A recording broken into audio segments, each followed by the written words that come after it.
はい、こんにちは。MD ジャックです。皆さんこんにちは、アイです。ハロハロー、ミミーです。今回は、2モデル同時レビューですか？制作日程の関係もあって2モデル同時にしたんだ。TRN、MT4、TA3 ね。TRN、ローズフィンチスザクも届いたんで、もうすぐレビューするよ。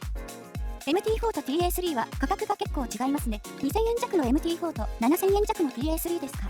ということは、あまり単純な比較はできないわね。でも、共通点もあるみたいね。そうだね。どちらもダイナミックドライバーを2機搭載しているところね。TA3 はそこにノウルズの BA も搭載されてる。ダイナミックドライバーもちょっと仕様が違ってるから、それが価格差の一部になっているんだろうね。最近ダイナミックドライバーを2機搭載しているモデルが増えているような気がするんですけど、どうしてなんでしょうか？業界の裏事情とかは特に情報収集しているわけじゃないから推測でしかないけど、今まであまりなかった構成だからかな。1DD プラス 1BA の構成は多かったけど、その構成で得られる質感に限界が来て、かといって昨年結構発売されたプレイナードライバー搭載モデルは本格的なものだと結構高いよね。そこでダイナミックドライバーに磨きをかけて1機搭載するパターンと2機搭載して役割分担するパターンが追加されたっていうように見える。ダイナミックドライバーの方が安価に作れるだろうし、やっぱりいい音を安くというニーズは常にあるからね。今年は 2DD モデル結構出てきそうだね。なるほど、そういうことなんですね。推測とはいえ、なんか納得できちゃいますね。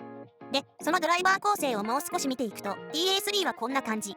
ベリリウムコーティッドされた 10mm デュアルマグネットダイナミックドライバーと、チタニウムコーティッドされた 6mm ダイナミックドライバー、さらにノウルズ 33518BA ドライバーの 2DD プラス 1BA 構成。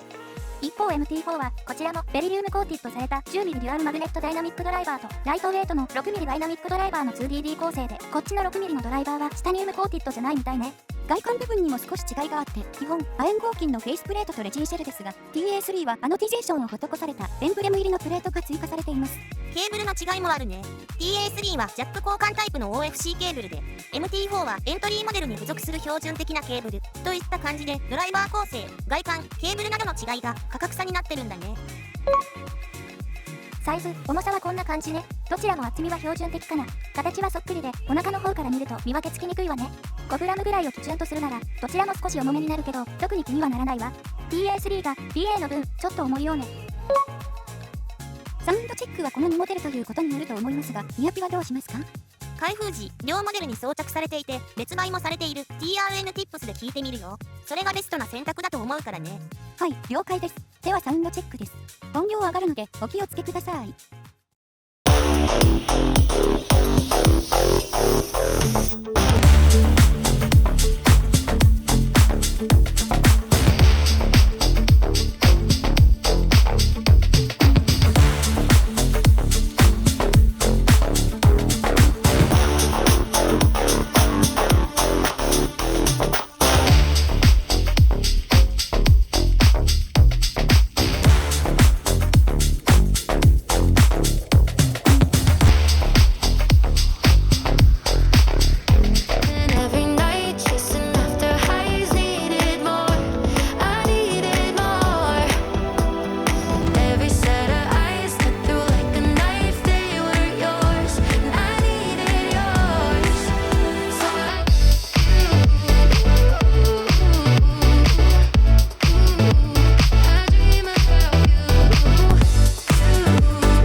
はい、サウンドチェックいかがでしたか？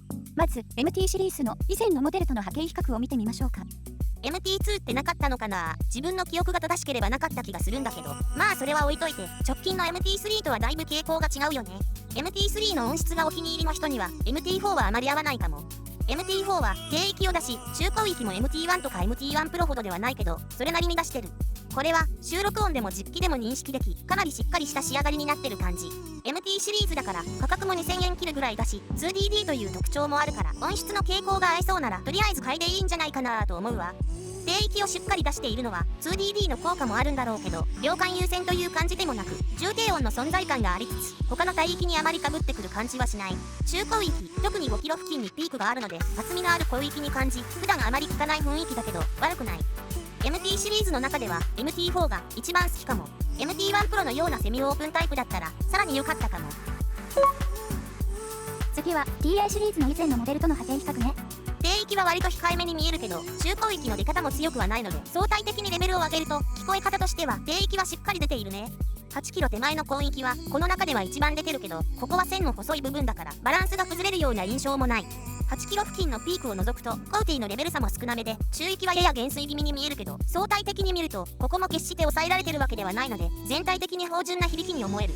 こちらも TA シリーズの以前のモデルと比較すると一番好きな質感。2DD プラス 1BA は伊達じゃないってことかな。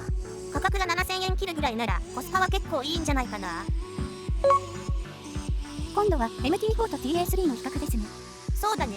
こうして見ると MT4 の低域が目立ってるけど、聞いて最初に感じるのは TA3 のワイドで芳醇な響きなんだよね。なんか今までの TRN のモデルとはちょっと違う感じがして、しばらく聞き入ってしまったんだ。